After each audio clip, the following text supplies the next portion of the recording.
Welcome to the Spawn Chunks, episode number 229 for Monday, January 23rd, 2023. My name is Johnny, but the internet knows me as Pixel Riffs, and joining me, as always, is a space-age Joel Duggan. Hi, Joel.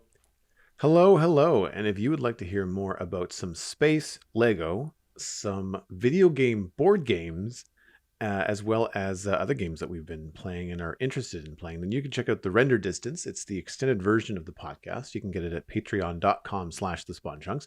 Folks that support the podcast get access to all kinds of stuff like the Render Distance.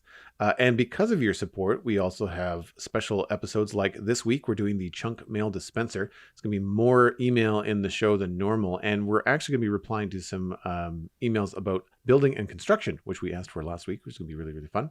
You can get access to things like the monthly Minecraft Hangout, which we recorded this past Saturday. That should be published later today on the Patreon feed.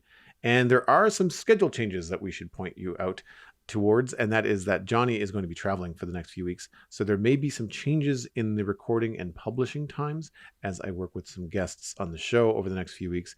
And the Patreon page and the Discord channels are where we'll be letting you know when those changes are going to occur. Yes, looking forward to hearing some different voices on here and tuning in as a listener instead of as a presenter for a little bit. Should be kind of fun. But in the meantime, I have been making sure most of my week is spent making sure that my copper aging facility that I've been working on the tutorial for does what I say it does. And like testing a redstone contraption on this scale and kind of making sure I can guarantee that stuff works the way it does and that people aren't going to immediately find flaws in it is a tricky process, especially when there are so many moving parts, which this one is mostly flying machines.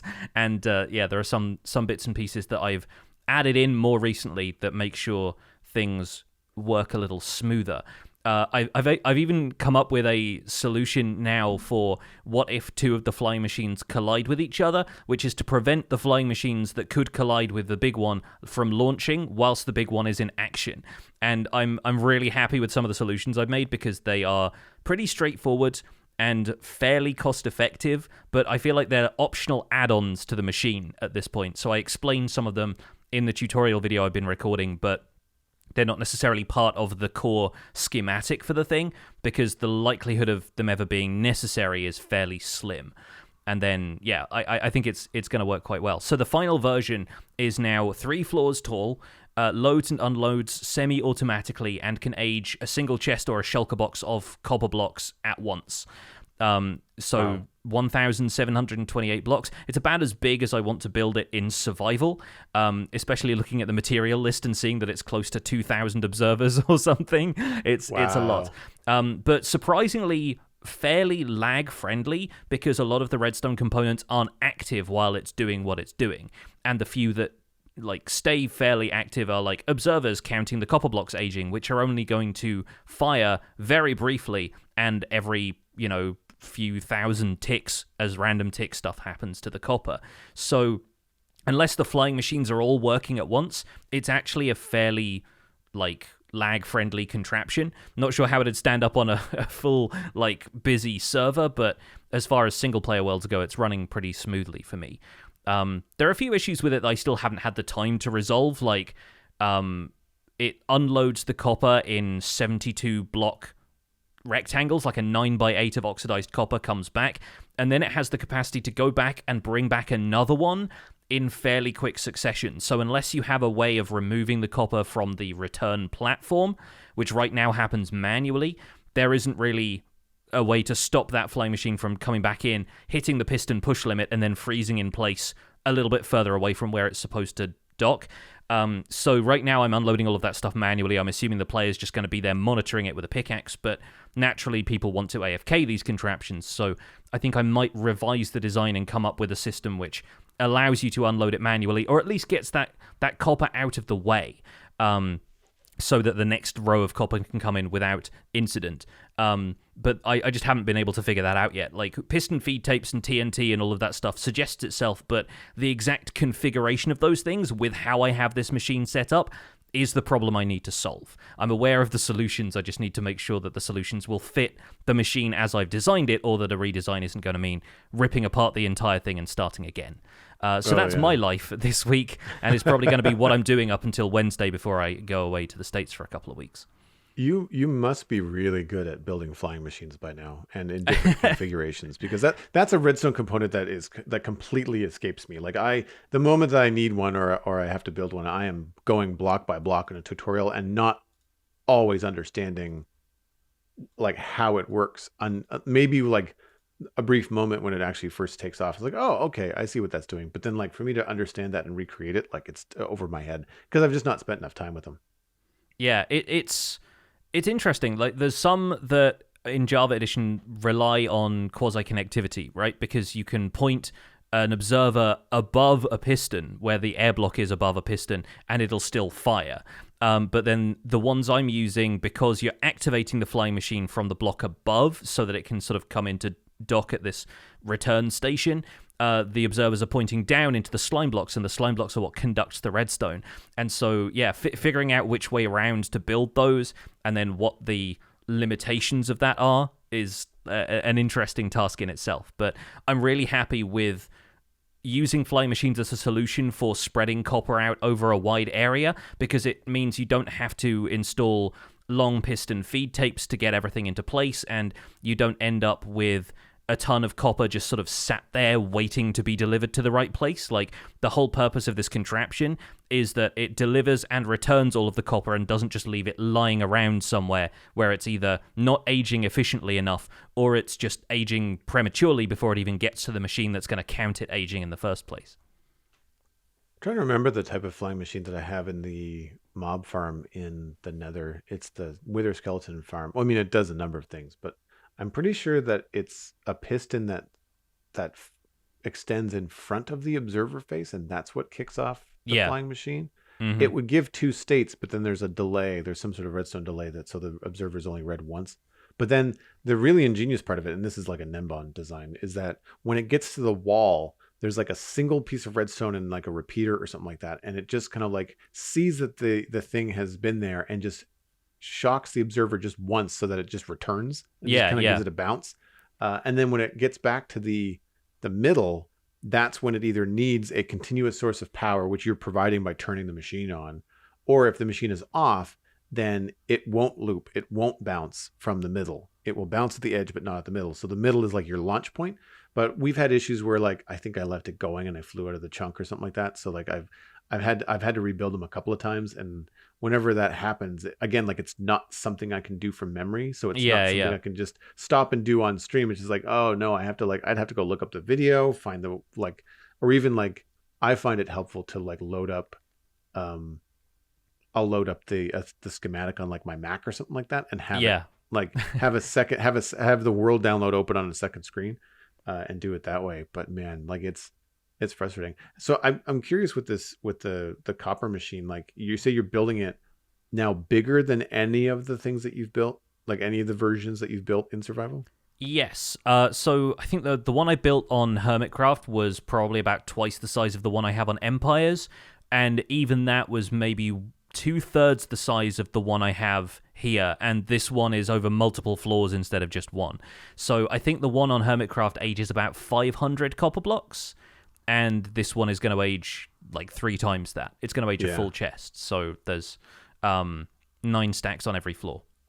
You can call it David the Goliath if it's I have a version of it that is called Goliath, but it's the one where I had all of the manually loaded ones, and I just wanted to spread them out like over the full radius of random tick. So like from a 128 block radius out in like full 16 by 16 chunks, and it looks like a skyscraper because I built it all upwards as well, because random tick range exists over the entirety of a chunk when a player is standing there. And that's, I think, about 1,100 individual modules of this thing. So by the time you got halfway through loading it, the stuff at the bottom would already have aged, and it's actually like a race against time to finish loading all of the copper before the other stuff returns it, at which point there's no point in building it any higher than that, because the time it takes you to load the machine is greater than the time it takes the copper to age and return.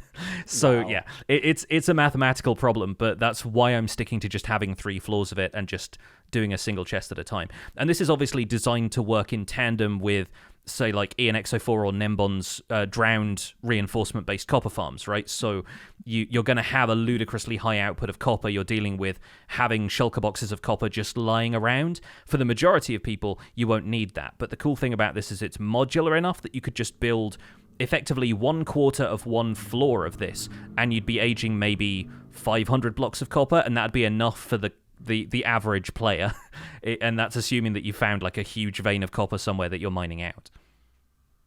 Yeah, it's so cool that it's modular, that so someone that doesn't have that much copper could just, like use the more appropriate scale. I've always liked that about Redstone tutorial videos, when they're like, here's the ginormous, like crazy version, and then here's the mechanics, and then here's like a smaller version, or here's a more what's like survival friendly. Like say someone like they've used something that's like, you could use anvils, or you could use this, or you could use that. What you need is a sub block that is this high or this wide. I've used these because they look cool and I'm in creative. Yeah. But if you're in survival, a trapdoor here will work just fine. Like that kind of stuff. It's always interesting to see like how there are options, available for builds like this. I'm looking forward to seeing it, man, because the screenshot that you're sharing, it reminds me of like those city builder games where you've just got all kinds of very organized, repeated patterns, Yeah, it feels like playing Factorio or Satisfactory when I'm building stuff like this, especially having like Matica to like move it around and replace it and copy it and that kind of stuff. It's been so helpful using that whilst I've been figuring this out. But yeah, hopefully the tutorial should be out sometime, if not the end of January, then early February. I'm not sure when I'm going to schedule it to go out, but it's going to be complete with schematic downloads in the description and a world download and that kind of stuff. So people can poke around and probably tell me how bad my redstone is. Anticipate the nerds to push up their glasses and let you know, right? Yeah. Well, Cubic Meters Farm has been out there for a lot longer and apparently does this a lot better. So I'm just happy to have this out here and it be something that I built with my own 2 hands, as it were. How about you? How's the Citadel been this week? So I finished the West Bell Tower that I started last week. I had a lot of trips up and down the top of it to try and hone in what was originally just like a blank red terracotta top to it. I decided to keep it. I challenged myself to keep the red terracotta top. And I was bouncing around with different ideas for actually getting a bell. We flew over to a nearby village and pilfered their bell. And I thought 1 bell's kind of small. If I put 4 bells in it, then you could at least see them in the windows. And ultimately what I ended up designing at the top was a gold block bell. So it's a gold block with an upside down grindstone in it for the I knew this term. It's not a hammer. The clapper? Is that clapper, what it's called? Thank you. Yes. Yeah. We had someone had to look it up when we were on stream. We're like, oh, it's a bell clapper. Okay. So the other thing that I was really happy with was the roof design. I decided to leave the roof open. So it's got 4 struts on kind of like the north, south, east, west face of it. But rather than filling it in like a tower, I felt it looked a little bit too similar to the tower on the mansion that's very close to it. So I thought, well, if I leave it open, then that makes more sense. Like it's just basically a structure to hang the bell from. It's not really meant to do anything else. And so it provided a different idea for the roof. And I like it so much that I was actually flying around West Hill thinking about where I could put other bell towers, as if they're like meant to be, north, south, east, and west, like alarm bells, perhaps. Sure, yeah. So, and I thought, well, I don't want to start adding these giant towers everywhere. So I'm thinking about like the east gate has a small tower as part of the gate, and I could easily just extend the top of it a little bit and put a bell there. And then I could try to find another place, maybe even in the keep for the south. There's a couple of different places I could probably end up putting a bell tower. And I like the idea of not copying it, but having a decent design to build from. But then the part of the history of this town is that the east and south parts of the town are the older parts, and then the west is the newer, fancier part. So I'd have the added challenge of designing bell towers as if they were like this is the first one that I've built, but I have to build the other ones like they were built first. So Yeah. dumb them down a little bit, make them look a little bit older, choose different materials, that kind of thing. So that could be kind of fun and could tie things together and bring some color into some of the other parts of the town that are lacking a little bit. I really like the way that the West has come together with some different colored roofs and things. And I'm trying not to go back and rebuild anything, but there's definitely spots where I feel like, if I just changed the roof color, kept the design the same, just change things out. Because there's also materials like mangrove wood and, packed mud that we didn't have 2 years ago when I was starting the east part of the town. So we'll see what I can come up with. But the general rule is that I'm trying not to go back and change anything. The thing that surprised me the most was I thought that the bell tower was going to take a lot longer to make it feel like it was part of the cliff that it was standing on. And that didn't take very long at all. And a lot of it was just because I stuck with stone. I didn't get too fancy. I just made it jagged and used some custom blocks to kind of work it all together. Had a little bit of a vine that kind of hung down over the cliff and then went up the side of the tower. And it all worked and came together very, very quickly. And I think maybe because I had just done a bunch of river landscaping like last week. So like I had that kind of skill set fresh in my mind. And so it was nice to kind of wrap that up and get it going. I like that you can see the bell, it kind of reads as a bell. It looks terrible up close because it's like, I don't know, it's like a 2x2 cross pattern of gold blocks. And of course we don't have slabs or stairs and gold blocks. So it's a very low resolution bell. But at least from a distance, you can see it, which is cool. I added some mangrove signs that look great when you're looking at a close-up shot, but from any decent distance on the ground, you can't see the signs. They don't render in. Yeah. Yeah, but no, that looks great. I think it's really cool as an idea. Like we were talking about it not wanting to be a lighthouse before, and I think you've settled on the correct way of like subverting that. And I do really like the idea of spreading them out throughout the town as well, and having other ones elsewhere. Have you put an actual bell in there? Like, is it going to be a functional like sound experience as well? Because you could set up like daylight sensors and stuff for it to chime at certain times of day if you wanted to. Yeah, there's no room at the top. I'd have to bury it somewhere in the base of it somehow, and then try to find a place to put the daylight sensor. I mean, it's still possible. Yeah. Because there's that shrubbery that's on the outside of it. I could hide a daylight sensor in there, or find a place nearby. I could even do it in maybe like the tree next door sort of deal. It was either that, or I was going to try and find a place to set up like a note block chime, and just have that sound like a bell.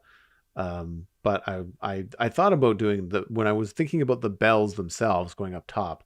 One of the ideas I had was to close in the roof and then use daylight sensors, which I think are roughly the same color as dark oak when you see them from the side. Yeah.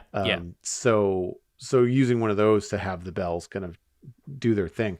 But because I decided not to use the actual bells, I think I'm just going to leave it as is. I'm still debating trying to put some note blocks or custom music discs that I've seen other creators use, and maybe have some ambient music or something playing depending on where you are in the town. That could be really fun, I think. But we'll have to see. It's one of those things where like if I start going down that road, then I could be building this into 2025. Yeah. Like if you start thinking about soundscapes and all that kind of stuff, then it's certainly going to take a little while. They've started doing stuff like that on Hermitcraft with custom music discs that play like ambient sound. I know Tango does a lot of that with Decked Out, but Pearlescent Moon did it the other day with adding some nature ambience to her base. So there are ways of doing that. Obviously, you can find mods that will do something similar.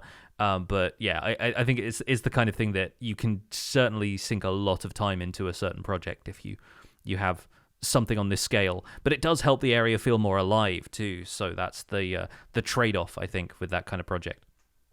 Thanks. Yeah, it's. I got the idea from Pearlescent Moon, and I've done some little things where in like places where I've got little drainage ditches, I've dug into the wall and placed like a single block of water that's running down 2 blocks, and then close it up, and so it just makes it sound like either the river you're standing next to or this little drain of like waterlogged stairs is actually running water. It's just enough that you can, especially with the spatial audio in Minecraft, like if you put it next to the thing that you're supposed to hear when you're standing and looking at the wall, and then out of your left ear you can hear the little drain to your left. It really works. Like, it really does help it. So I might try to just keep to in-game stuff if I can, but we'll see. The other thing, as I'm kind of like closing in on the final buildings in West Hill, there's a leather workshop that had been planned for the longest time that I wanted to get started on. And the building hasn't been touched because for the longest time, because of its central location in the middle of the West Hill Square, I was using it for like all of my shulkers. It was my shulker shed for like the last year.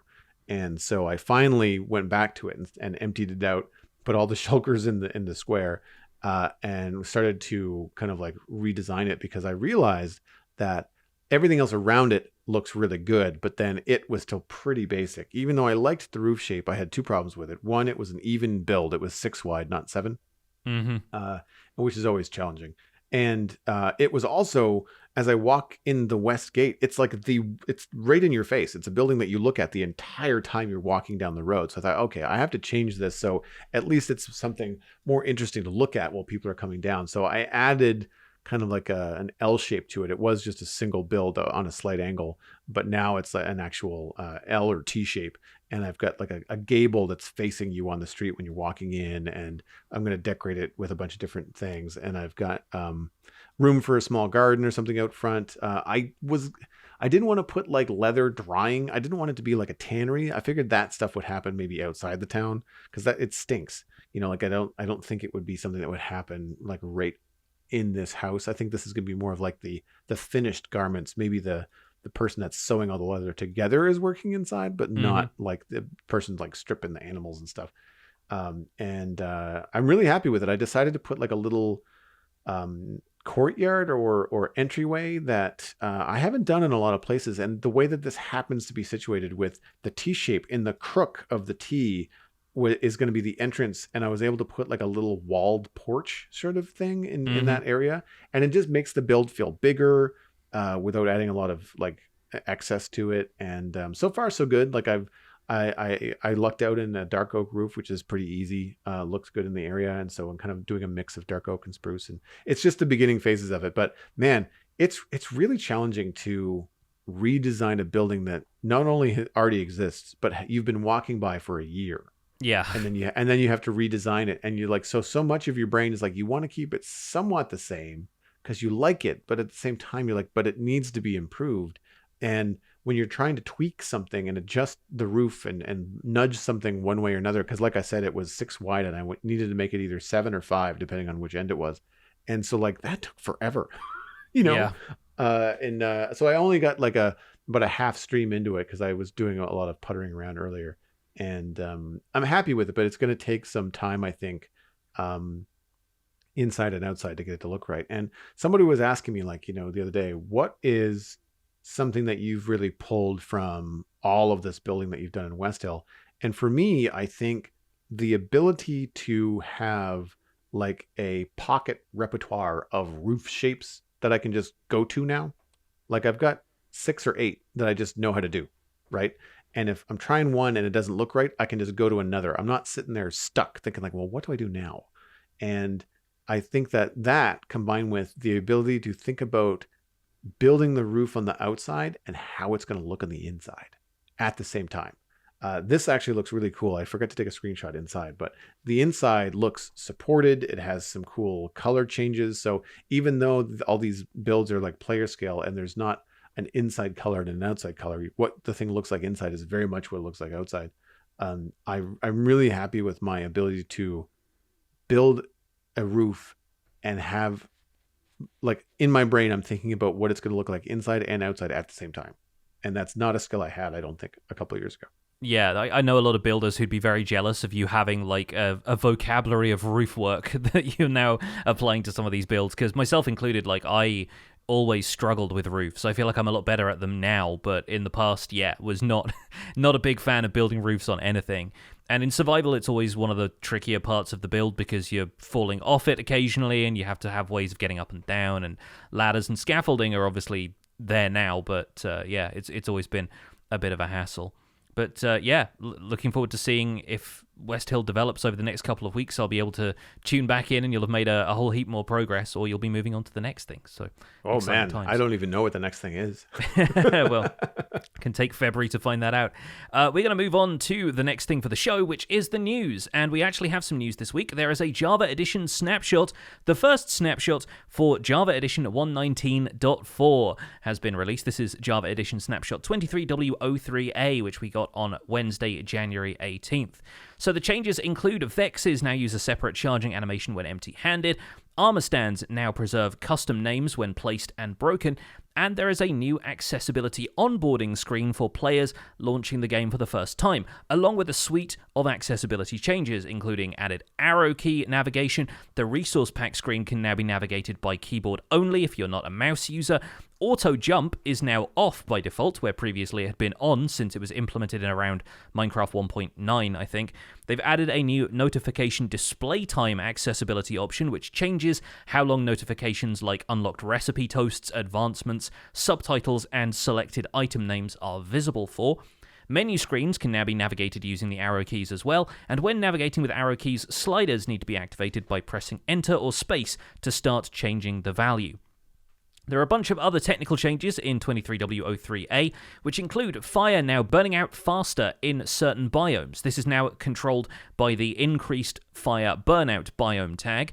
The only allows snow and gold rabbits biome tag has been renamed to spawns gold rabbits to match its behavior. White rabbit variants are now controlled by the spawns white rabbits biome tag. Fox variants are similar. They have a spawns snow foxes biome tag. Snow golems melting can be controlled by a new tag as well. Additional parameters and syntax for the data, execute, title, weather, and ride commands have been added. The clone command now supports cloning to and from different dimensions, so you could effectively import a structure from the overworld directly into the void of the end if you're doing that with admin commands. They've also added command modification block limit as a game rule, which controls the maximum number of blocks that can be changed in one execution of clone, fill, and fill biome commands. Experimental features for 1.20, very slim on this score. Mob heads can now be placed on top of note blocks without sneaking. That's a parity feature from the most recent Bedrock beta that we talked about on the show, I think, last week. There are also a bunch of bug fixes and whatnot. As usual, they come in with the snapshots. We haven't got them listed here, but they'll be available on the changelog over at Minecraft.net. That's linked in our show notes if you want to go and look that up. On Twitter, the Minecraft team shared an early in-game look at the Sniffer. 3D artist Chi Wong, WCHIWI, on Twitter shared the footage. Here is an early game peek at the Sniffer's visuals. Our team is really excited to share these with you.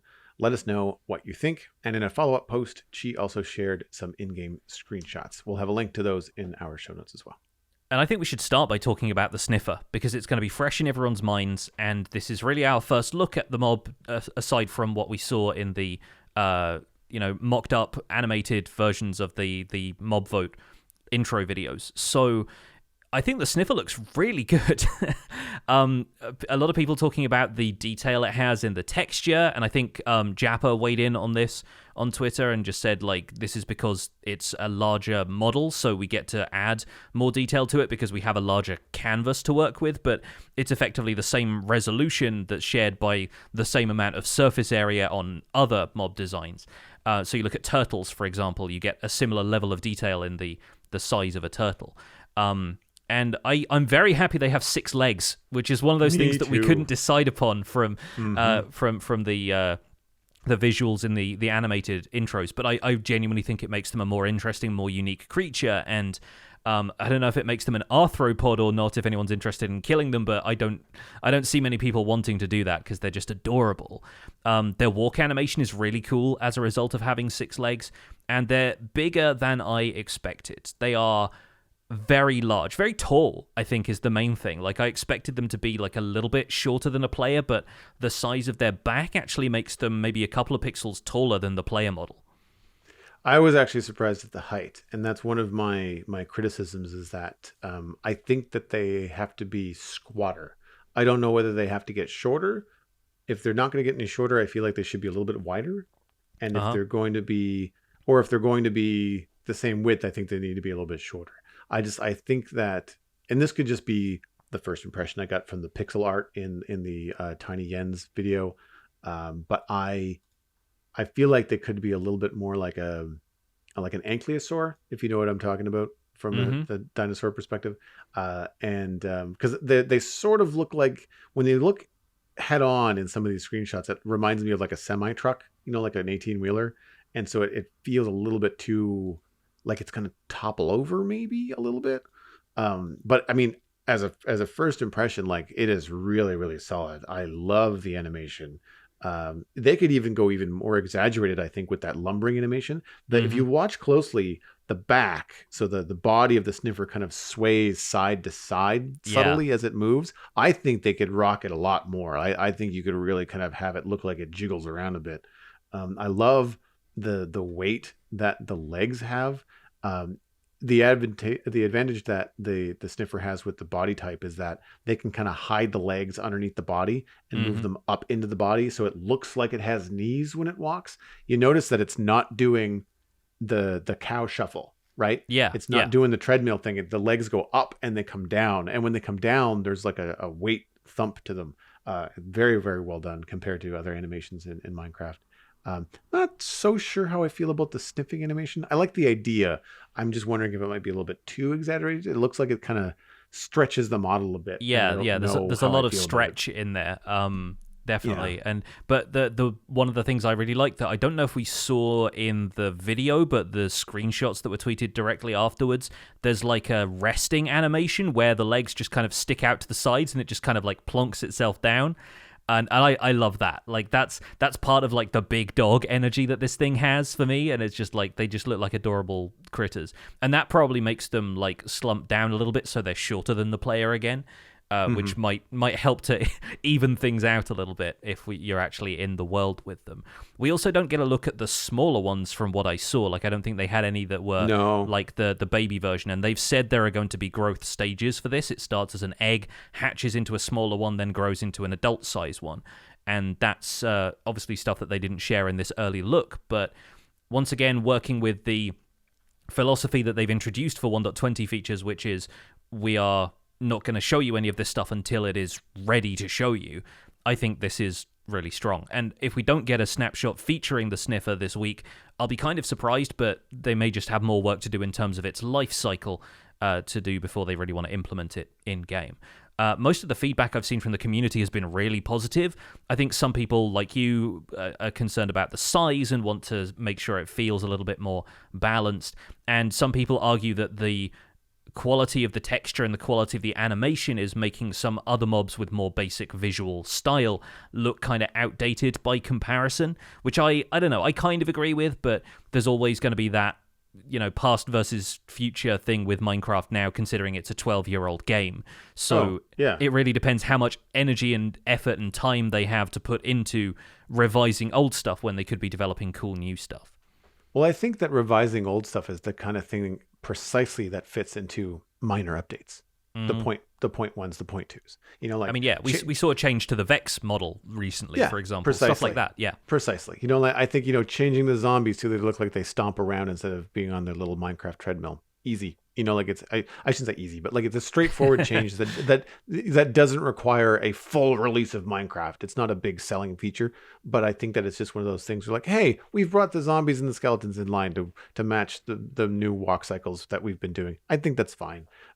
As long as what's happening is make the sniffer the best that you can, and Yes. then take the time to catch up the old mobs. Don't yoke yourself on the sniffer development by making it look like the old mob animations, because that's not the way to go. That's where I think players would get frustrated. It's like, well, it's a new mob, but then it feels like it's dated already because it's meant to match stuff that was designed in the early days of Minecraft. But yeah, like you said, I really like where it's going so far. It's just a big mob, and I think that it's one of the things that's so interesting about it is the size of it, because like it's not going to fit through doors. It's not going to fit through even 2 fence gates, I don't think. Like there's a lot of stuff, and I mean, like it doesn't appear that it's going to have any natural predators. Like because if you have to protect it, it doesn't look like it's going to be able to run away from anything. Yeah. It doesn't seem like it moves all that fast. Six legs is a lot to arrange when you're running away from Yeah. something. And I think the curious thing for me is how players are going to end up treating these things, because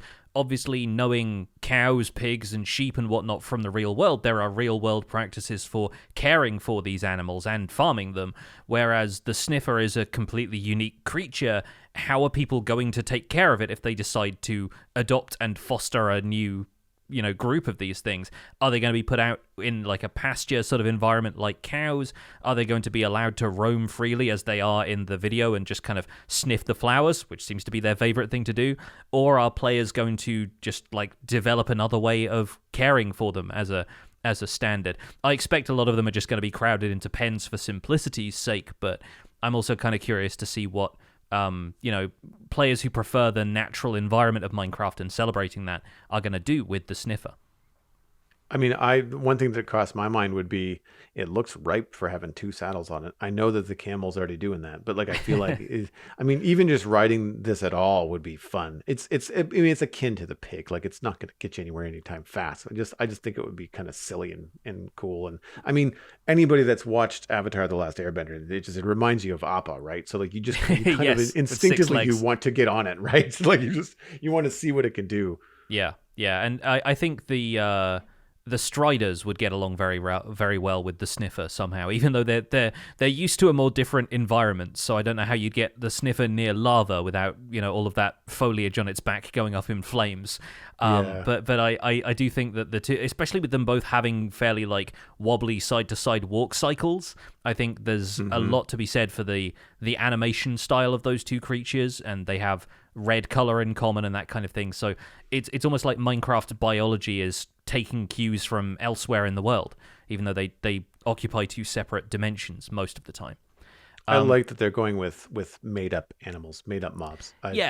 So excited that it's not a real world animal. Yeah, it brings a lot of unique Minecraft character to the place, and we voted for it community-wise. So as long as you're looking forward to this, then congratulations, you've got a pretty neat little animal there. Let's take a quick glance through the snapshot, which was mostly a technical change and that kind of thing. Not a big snapshot for 1.20, which I know is miffing a few people out there, but they're still working on other features, I'm sure. I'm secretly hoping that they're not going to reveal any big new features while I'm away for 3 episodes, but we might still get hands-on with the Sniffer. I saw a few folks in the community celebrating the fact that auto jump is now off by default, and it's not a problem that comes up for me too often, but I do occasionally make fresh instances of Minecraft for, like, for example, the Hermitcraft collab that we did with Empires. I had to set up a whole new instance for that, and I didn't copy over all of my config files, so I still had to adjust all of the music and the volume and the hotkeys and make sure auto jump was switched off. And so there's always little bits and pieces like that trip me up, so to speak.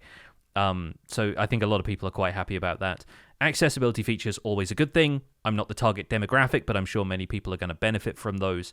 And I'm really interested in the direction they're taking with the new commands, because along with being able to group biomes and the stuff that we've seen Sliced Lime doing on stream, where he's creating kind of seasonal vibes to some of the biomes, it seems like a lot of those commands are centered around creating custom biomes with a more unique set of parameters and more customization for players who want to create something unique. So I think that's a really cool change.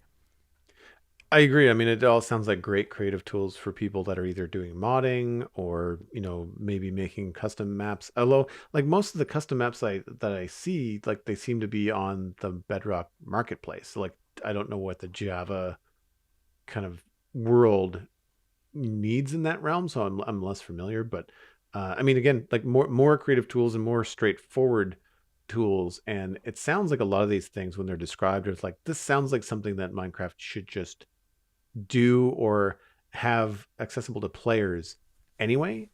Like the fire burning out in different biomes, like spawning different rabbits and different foxes and things like that. Sounds like something that players that are trying to create a very specific vibe want control over, and maybe didn't have control over until now, and that's cool.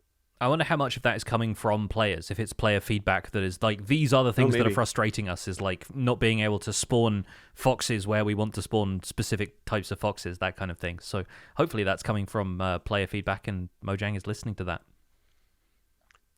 What do you say we move on to some email? Let's do that. If you'd like to email the show and probably get some questions in while I'm away at this rate, the email address is spawnchunkmail@gmail.com. So Joel and our guest hosts will be happy to answer those in the near future if you keep them short and sweet. Why don't you read the first one? This is one of the emails in reply to our last episode asking for people working in building to reply. We've got several of these this week. From Microwave Safe, Builder IRL. Hi there, guys. You requested a response from IRL Builders. I spent several years teaching high school geography, woodworking, and robotics, but now I do custom cabinetry and remodel work. Probably the biggest thing that I can't get out of my mind when playing Minecraft is structural stability and common building practices. I actually think it can be pretty common, though. Really, the more specialized things that I don't think many people notice, one thing is that there are, that I don't see anybody talking about in Minecraft, is how crazy it is to get so much material out of a single log. It's not uncommon for 25 to 50% of a log to end up as waste material. So the fact that you can get 4 planks from one log is crazy. Honestly, the most realistic wood crafting recipe is for trapdoors. I feel like getting 2 of these bad boys out of 1 log and a half is more on track with reality. Another thing is wood species. I love the way that they look in game, but I've spent a good deal of time wondering what exactly is quote unquote jungle wood, and how do spruce planks look so incredibly dark, and what is dark oak? I've got many more, but Microwave Safe signed off because his wife reminded him to stop being that guy. if only our partners would remind us of that. The woodworker nerds unite. Yeah, I've got a friend, Mark Spagnuolo, that would be right on board with like, why is the wood this way? That's not what that looks like. I'm sure. You know what's just occurred to me is talking about like the waste material from a single log and the fact that we get basically 4 cubic meters of planks out of like 1 cubic meter of logs. Are planks supposed to be hollow? I guess so. Like, I guess that's, yeah. I've just never thought of them that way, and that's really weird to me. Like, obviously there's no way of knowing, right? Like, stick your head inside of one and see if it still suffocates you. It does. But like, that's the thing that I just thought. Are we meant to assume that planks, like blocks of planks, have been hollow this entire time? That's such a weird thought now, and I can't think of anything else. Well, yeah, because when you think about a plank, like you think more of what, in real life, you think more of what a trapdoor looks like in Minecraft, right? Yeah, like I mean, it's like flat boards. Yeah, flat boards. Yeah, exactly. And I don't know. I don't know exactly. I remember there was somebody somewhere. It might have been Whip. Somebody had a custom texture for trapdoors at one point. That was the planks. So like all of your trapdoors just looked like the regular plank texture, so you could hide them and use them in all different kind of ways. But yeah, it's an interesting idea about, because a lot of times the conversations that we have about crafting recipes are usually like, we want more of those things. Oh yeah, like I want more planks or more more trapdoors, stairs. Yeah, like I mean the trapdoor recipe that I have on the we've got it on the stone cutter, so we've got a custom data pack for the stone cutter, and like we get more trapdoors than less than the default Minecraft. So I'm guilty of skewing that reality. What the thing that I pulled out of this email too is like 25 to 50% of wood being scrap. We need to get better at not doing that. Trees are hard enough to come by, and I mean, I'm sure that there are lots of, if you're doing a lot of industrial work, I'm sure that there are lots of like, I know a lot of the sawdust from places, it's not thrown out, it's like then sold to somebody that makes Yule logs or glue, or like there's different uses for all of it. Like I understand that, but yeah, I remember from woodshop that there'd be quite a lot of stuff cut on the floor, or if you're planing something to a certain length and you're only taking certain things off of, like certain amount off of a plank or a flat piece of wood. And it's funny. It's when I think about all this stuff with woodworking, like I remember enjoying it, but it's been long enough since I've done any kind of like hands-on woodworking. I find power tools, specifically things like table saws, band saws, wood planers, I find them incredibly intimidating machines, which is probably good because it means I'm always going to be safe around them. Yeah. But I'm way more comfortable with like a hammer, a handsaw, drill, like that stuff I'm all fine with. But then you get into the big pieces of equipment that are loud and sharp and rotating, and I'm just like, nope, I need more experience with this before I'm comfortable. I think one of the answers to this, really, like the reason we don't talk about how weird it is to get this much material out of logs is that for the video game side of things, it really makes sense. Like, we're talking about gameplay mechanics taking precedence over familiar reality at this stage. And because, like, being able to generate a lot of material quickly is sort of required for your survival at the beginning. Like, once you realize that you can break a log down into planks, you've made a crafting table, but then you think, okay, the planks are effectively like quadrupling my building material. That's what you build your first starter house out of if you're a new player, especially, because then you realize, yeah, no, I can get tons of material just by chopping down a few trees. That's enough to build a box around myself that I can survive my first night. And I think that's really part of the overall balance of the game. I'm not sure if there was ever a point at which one log would only equate to one plank, except in that one, the April Fool's snapshot from One Block at a Time from a year or two ago. I think that's really the only time that it's ever been a 1-to-1 ratio with planks, and that was suffering, let me tell you, trying to build anything in that snapshot, much less having no inventory. So yeah, I think there's a pretty decent video game excuse for getting that much material out of a single log, and it's just the fact that it helps players get started. And then suddenly you have enough that you can make sticks, and it doesn't feel like you're turning 2 planks into 4 sticks and just massacring your entire wood supply as a result. And it doesn't surprise me that the fact that gravity doesn't affect most blocks in Minecraft and they do need support is like one of the first things that builders and other people in that profession notice about Minecraft. It's like, well, wait a minute, like I don't have to hold this up. Like I don't, where do my studs go? Like where does my load supporting wall go? So I thought that didn't surprise me. That's like the first email that I read. It was like this, and it is a theme through some of the other emails that we received. And thanks so much. There was almost a dozen emails that came in. So I had to narrow it down with the ones that were short enough for the show, and also just kind of pick some ones that had some interesting, conversations about different things in the game. But yeah, I really enjoyed seeing that through point of the load bearing thing is like one of the first things that most people said, like, this is not what happens. I think that like most of the job of the people building stuff is to make sure it doesn't fall down. Right? Like that's job one, right? How it looks is like completely secondary. It's more like just make sure it's not going to blow over, right? Yes, and we have another email that I'll read from Nick H., who is an architect who plays Minecraft. That's the subject line of this email. And he has this to say: Hi, Johnny and Joel. I'm a residential architect in southwest London in the UK, and in my downtime, I love a bit of Minecraft. Being in my mid-30s with an architecture practice to run, I do struggle to find time to play, but I love every moment when I do. I design buildings for a living, but when it comes to Minecraft, I find myself enjoying the parts of the game which do not require aesthetic designing. My favourite thing in the game is redstone and exploiting game mechanics. You'll more likely find me trying to build an armour equipping station or a mob grinder over building a big castle or a house. My Minecraft houses are often underground, where I don't have to think about what they look like. My escapism is not having to think about proportions, the realities of gravity, or if something looks right. All that being said, I think being an architect allows me to see ways of placing blocks which feel right and look right.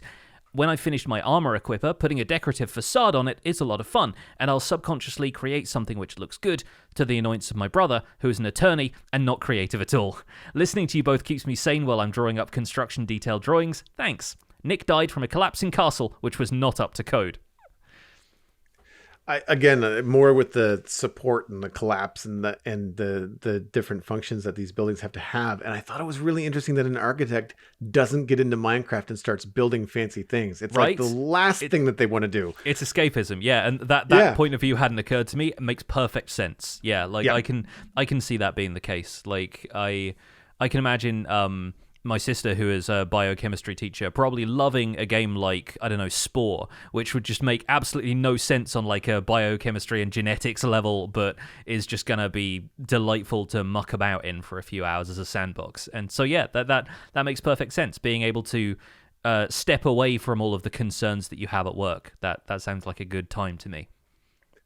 I like the juxtaposition too of like the brother being a lawyer. I kind of wonder what their focus is in Minecraft. Like, are they trying to make things look nice? Are they always asking the advice of the architect brother, or is the lawyer like the rule follower? Like, is that the person that knows every rule about the gameplay in Minecraft and the mechanics and like stuff like that? be the technical stuff, you know. That's also great brother energy, like sneaking in a jab at your brother in this email. Good work. Yeah, but no, like the redstone side of stuff is something that, as somebody who, I didn't approach this from the perspective of somebody who was especially creative visually before this, but I also wasn't especially like technically minded either when I started getting into Minecraft. I was just more in it for the creative side in general, but and creativity through survival gameplay. But I found myself getting more creative with redstone as I get more creative with building at the same time, and I feel like my skill set has kind of grown, whereas somebody who comes in with a specialism in one field immediately decides to get into the other field. I think that's cool. I think it's good that you probably also recognize that you've got enough of a foundation in knowing how to make stuff look good that, like, yeah, I could do that, but what I really want to do is figure out how this redstone contraption is going to work. I think that makes a lot of sense.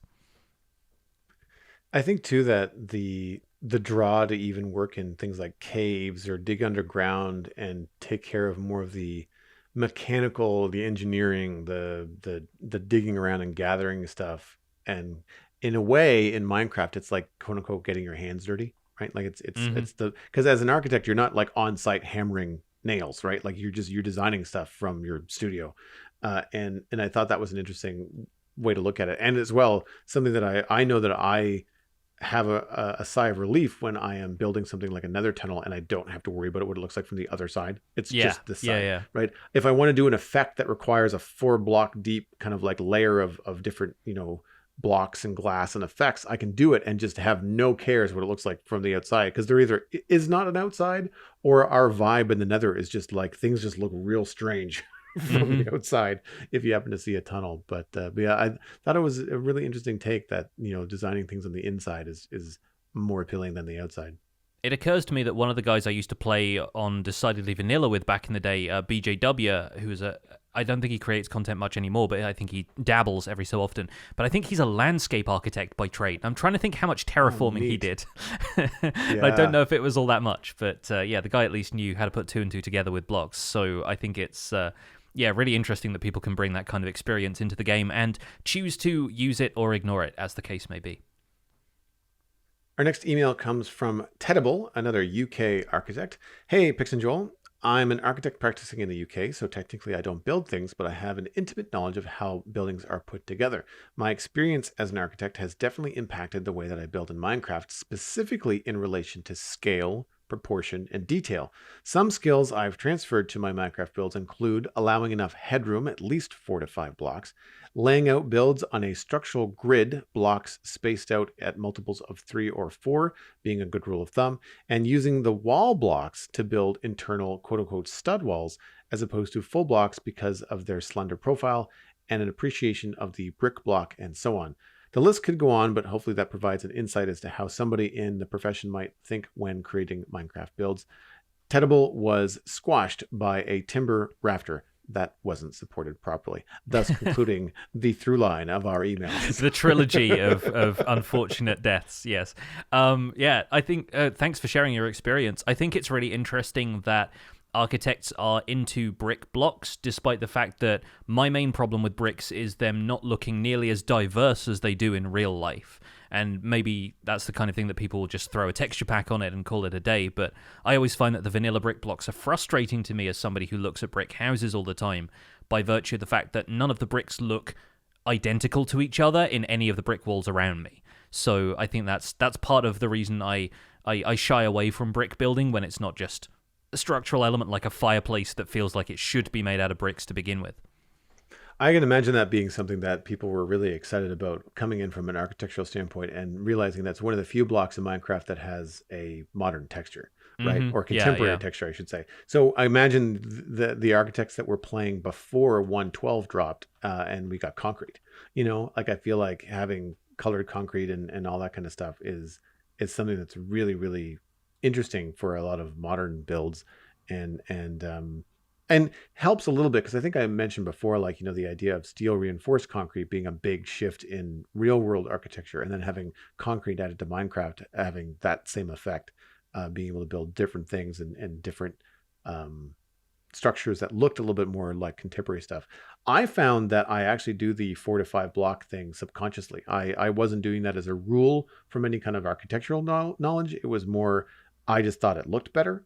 I don't know what my ceiling heights are in the modern city. It's been a long time since I've built there on the Citadel, but I want to say it's a minimum of 4, and potentially 5 in some places, depending on how big the building is.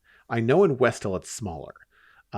Hallways and tunnels in Westhill can probably only be 2 blocks tall, but I try not to have the ceilings too low in Westhill because even beams that are at 2 blocks feel low. So I feel like my minimum is 3. A lot of times I feel like my ceilings, if you're inside of a home in Westhill, are like 3.5 because I might have like a slab as the next floor or like a slab log combo. So you can see like ribs in the ceiling, that kind of thing. But yeah, it's funny that the ceiling height was definitely a rule that they followed. And I'm not entirely sure I know what they mean by a structural grid. I guess it could mean in the same way that I've seen like Andy Izioda is a creator that I follow, and they have a 5x5 block system that they've kind of shared in terms of how they come up with so many builds on the fly. And they have it's like modular prefab building houses. Like, you've got so many different walls, you've got so many different structures. Like you can create an L shape, a T shape, that kind of stuff. And you can have like an individual house that feels very unique to the person that bought it. But ultimately the manufacturer is only building an X number of components to then kind of put together like Lego and make different shaped homes. And so the blocks spaced out at 3 to 4 intervals, like I'm not exactly sure what they mean, but it could just mean like the balance of like this section is 1 grid wide. My next section can either be 2 or 3, but it can't be 1.5 or 2.5. Do you know what I mean? So like having those proportions back and forth could be something, but I'll have to look into that. But it sounds really interesting. And it was cool to hear from someone that was just like, nope, I don't like building in Minecraft because I build in real life. It was cool to hear from someone that actually does the designing and stuff like that. Circling back around to bricks very briefly, do you know when bricks were actually added to Minecraft? I don't, but I imagine you know.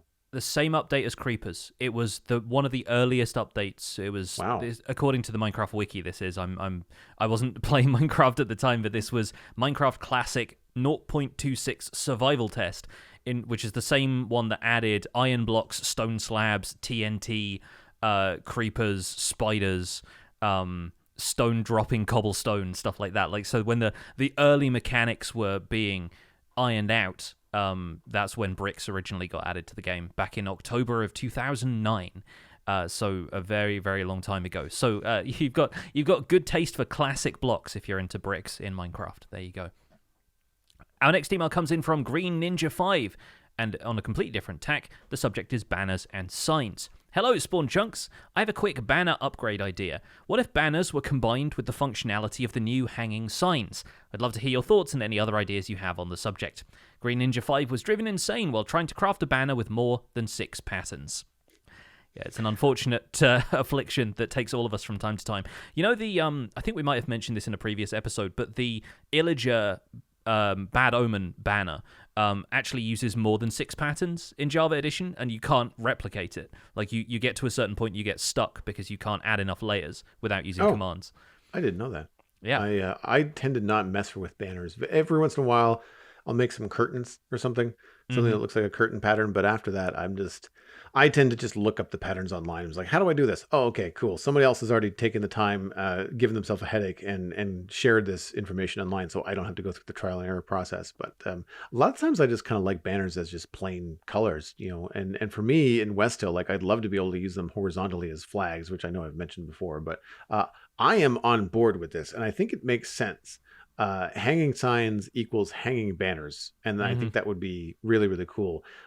When you think about how you place a banner on the ground, it works the same way that a sign is placed on the ground, is that you can place it in any which way you want. It doesn't have to be on the grid.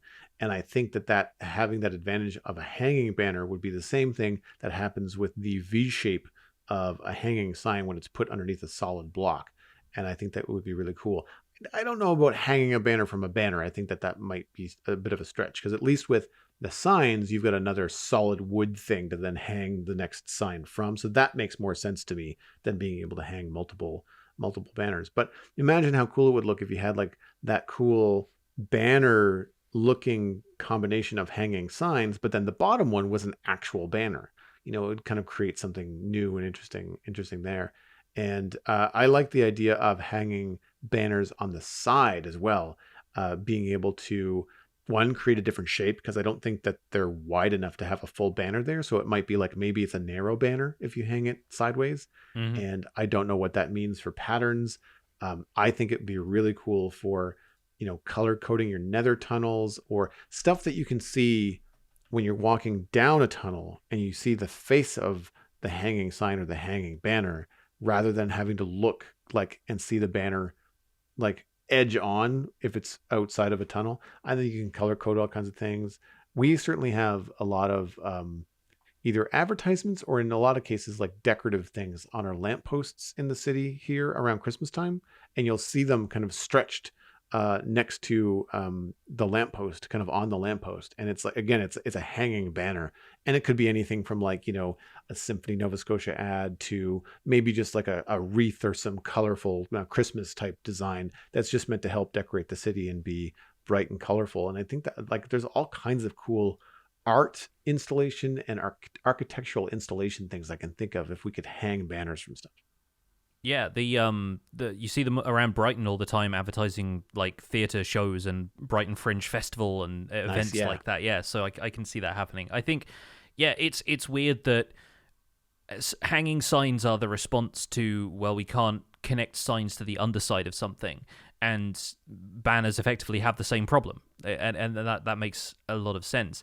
I don't know if there would be a crafting recipe difference the way there is with hanging signs, like if you'd have to do a banner, but it'd be 6 wool and 2 chains the way it is with signs, and if that would still produce the same thing or not, because obviously a banner right now is 6 wool and 1 stick, right? So that does make some sense. But yeah, I'm curious about this one and how difficult it would be to implement technically, because it feels like a ton of extra banner stuff like goes on behind the scenes, and like decorations on banners have some parity issues. Like, you can't put a banner on a shield in Bedrock Edition right now, so it feels like stuff like that feels like it needs to be ironed out before any other changes to banners get introduced. But I definitely know some builders who would enjoy stuff like that. And if you're hanging banners underneath banners, that makes for slightly more realistic curtains than if you're attaching them to the block face of the window or something like that. I think it could potentially be aesthetically a little more appropriate for what people are trying to use banners for on occasions like that. And the hanging sign is a smaller scale than the sign. So Yeah. I don't know whether the banner as it stands now would translate 1-to-1 as far as its size to a hanging banner, or whether that would cause some technical problems in terms of its scale, and that would have to be reduced. And then does that then remove the ability to put a pattern on it, or would it just become too complicated if it was too small? Like, I don't know.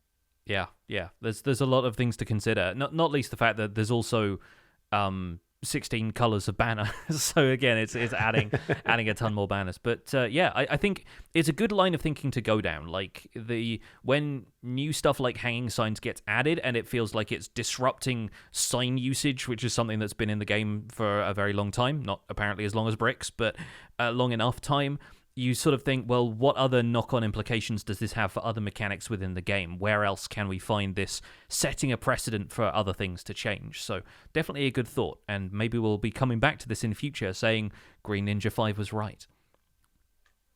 Our final email comes in from McScrewgun, and the subject is checklists. Good morning, Joel and Johnny. I'm listening to episode 226, building into 2023, slightly behind due to some holidays, travel, and vacation. Joel mentioned having a quote-unquote checklist for things to do in Westhill in the upcoming year, and that made me wonder if you, Joel, or Johnny have actual checklists written down out for large-scale projects that you do, or do you rely on memory and walking through the builds and just going on what is needed? McScrewgun died. Wait, no, he didn't. Updating training documents just feels like purgatory. You have our sympathies, McScrewgun. You have our sympathies. Well played. I like that tagline. I currently keep it all in my head. which may or may not be a good idea. I will be doing a walkthrough though. Like that's kind of my visual way of checking things off is like popping inside different builds, making sure I didn't forget interiors.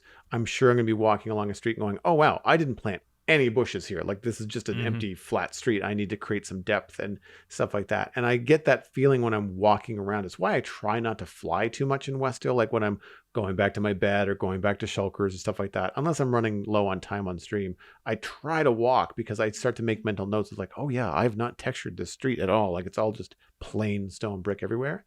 However, I imagine I will probably end up putting together some sort of list during a walkthrough. Like I think I'm going to have to take the time and just walk around West Hill, or at least in sections, and just like, okay, let's walk around this entire west area and just see what's left, and just add that to my checklist. But very often, another way to do it is just start at one end of your build and just kind of slowly go to the other and fix things as you go. The problem that I see myself having is that I'm going to be walking around with a full inventory full of all kinds of stuff, and I'm going to see something that I can't fix right now because I don't have room in my inventory to fix it. And if I don't write it down, I'll forget. So there's something like that. And I am probably more inclined to have a real world list rather than an in-game list. The only time recently that I've done in-game lists are for more complicated games like Satisfactory. And Satisfactory has in-game signs that you can edit on the fly. It's not like Minecraft. You can actually kind of go into them and change them if you want. And Satisfactory actually has an in-game UI list. So you can create a to-do list that kind of pops up in your HUD. And so that's cool. Especially when you're trying to remember like specific numbers of manufacturing things. So Minecraft doesn't have necessarily that kind of technical I guess need for things, but I guess the closest thing would be like I could set up next to all my shulker boxes, I could set up a lectern and just do a book and just write in a book. I guess I could have a book in my inventory too, but then that's just one more thing I got to carry around. Yeah, I've seen some people use like a wall of signs for stuff like that when they're planning base work. They're like, what's the next set of projects that you have to worry about? And I keep checklists for episode ideas more than I do for actual in-game work. So like when I'm planning survival guide, I always think, okay, what are the knock-on sort of implications for what I've just done an episode on? Like, does this episode spin out into the next 3? And I'll try and list those so all of the topics in the series appear in a fairly logical order, and I'm not skipping back and forth from like, here's how to make a mob farm to suddenly like, okay, we're going to the end now, just trying to make sure that everything has a good flow to it. When it comes to building and those kind of large-scale projects, I tend to do a lot of stuff more by feel and by planning stuff in-game, whether in creative or sketching stuff out, more than I do like writing anything down note-taking wise. But again, it's the kind of thing where different approaches are going to work for everybody, so it's not a bad thing necessarily that I do or don't do that. It's just what works for me.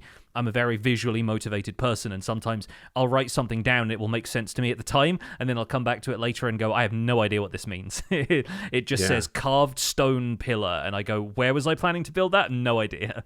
So yeah, I think relating it all to visual locations in my head and working with it that way makes a lot more sense to me than it does the other way around.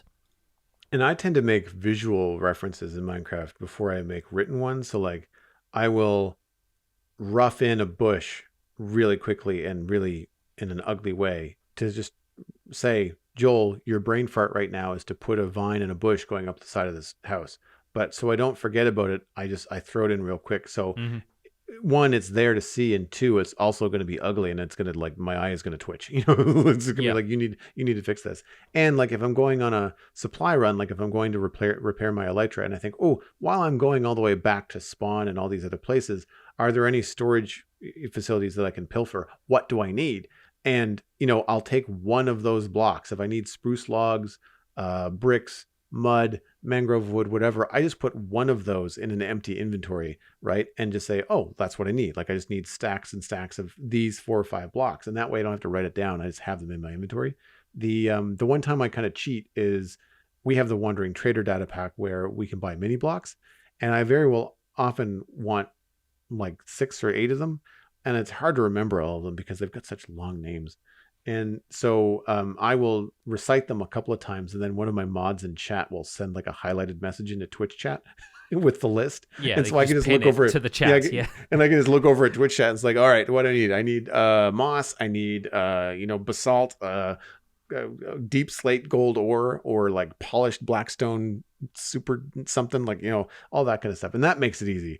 But yeah, it can be difficult. I don't know if I've done that in Satisfactory, like ask the chat. It's like, hey, remember this number, and it's like 2,600 screws or something. Yeah. I don't know if I've done that yet, but I generally have a spreadsheet. That's the thing. Like a game like Satisfactory, when you get into it, you need a spreadsheet. And I imagine some of the people that are deeper into Minecraft redstone contraptions probably have a spreadsheet. Do you have a spreadsheet for David for your copper? Oh yeah, no, that's the kind of stuff that I was going to bring up as a really useful function of Lightmatica, and going back to my regular segment on the show now is singing the praises of Lightmatica, but it can generate a material list for all of the stuff in your schematic or in the area that you've highlighted, which is really useful for planning out builds. I know a lot of when you see folks like the Hermits getting started on a big build and they open a chest and it's got like 14 stacks of this and then followed by this amount of stacks of that, and it all seems very organized, and they're like, these are the exact materials I will need to use on this build. It's because they've generated a material list through Lightmatica. And for redstone contraptions, I think that's invaluable. That's one of the occasions on which I would have a checklist. It's not for actions necessarily, but for the amount of sticky pistons I need to make in order for this redstone contraption to be brought to life.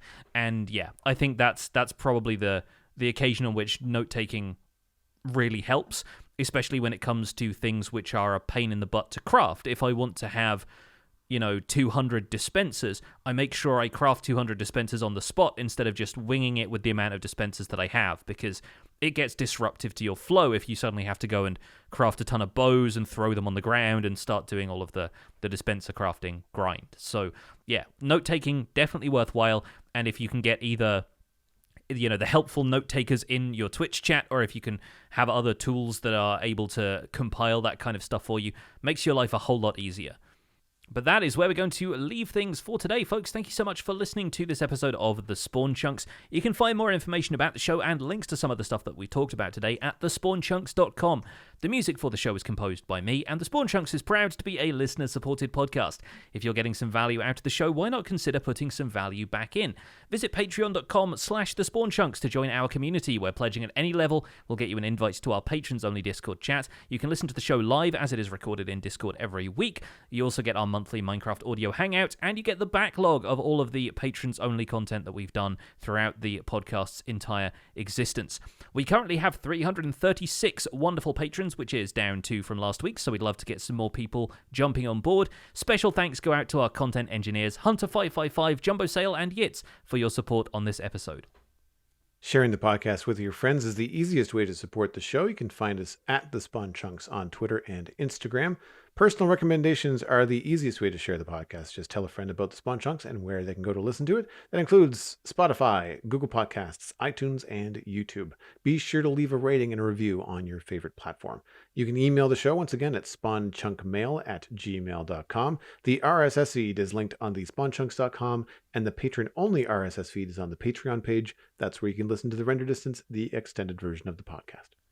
My name is Johnny, but online I go by Pixelriffs. You can find most of what I do at youtube.com/Pixelriffs, where I think the most important thing is going to be getting this updated David tutorial out there for people, and I'm probably going to be fairly light on content there and on Twitch for the next little while, so I won't go through my usual plugs here. Hermitcraft Recap may be running in my absence. I may find the time to sneak into somebody's recording studio and record the voiceover while I'm in the States. That remains to be seen. But if you want to be following me whilst I'm away for a couple of weeks, I'm at Pixelriffs on both Twitter and Instagram. Joel, where can people find you online? All the things that I'm up to, including all the socials, can be linked at joelduggan.com. The Citadel Cafe is my other podcast about sci-fi and fantasy entertainment. Steven ESC and I just hung out and talked about The Bad Batch Season 2. That's more Star Wars content. If you're interested in that, then check that out at thecitadelcafe.com. You can follow me at Joel Duggan on social media and Joel Duggan on Twitch, where I stream at least 3 days a week. Lego on Fridays, building the NASA Shuttle Discovery right now. Minecraft on Saturday and Sunday, and I've been sneaking in at least 2 episodes of Minecraft streams during the week. Thanks for visiting The Spawn Chunks. The world outside is infinite, and it smells surprisingly good.